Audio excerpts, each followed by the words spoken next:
Ladang Bukit Selambor ini ialah ladang yang diangkat sebagai pusat pengumpulan lembu kras, di mana kita mengambil semula anak lembu berumur 6 bulan daripada penternak yang kita beri pinjaman lembu di bawah skim bantuan kras. Jadi lembu tu dibesarkan di sini, kemudian akan dipawahkan semula kepada penternak baru.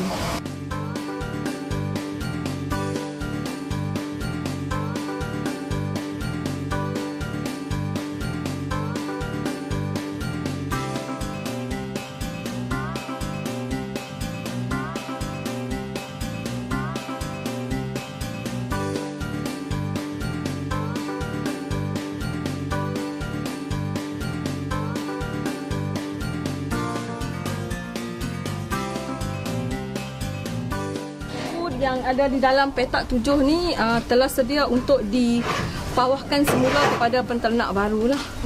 Lembu ni telah dipindahkan daripada petak pemulihan, petak 4, petak 3 ke dalam petak 7 lah, untuk dihantar kepada penternak baru untuk bantuan lembu di bawah skim Trust Jabatan Veterineri.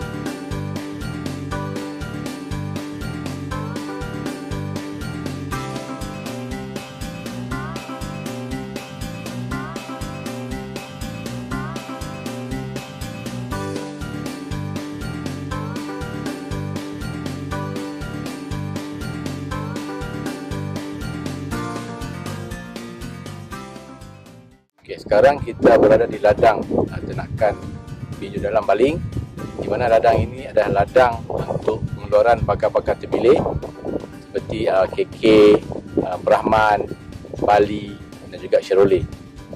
Luas ladang ini 137 ekar dengan kapasiti setakat ini adalah 247 ekor, dan kapasiti keseluruhan ladang ini boleh menempatkan sehingga 400 ekor ternakan. Dengan penanaman pastura seperti rumput seperti berceria mulato, rozi dan juga rumput incumbent. Jadi ladang ini berperanan untuk mengeluarkan bakar lembu terpilih untuk diagihkan kepada peternak di zon Kedah.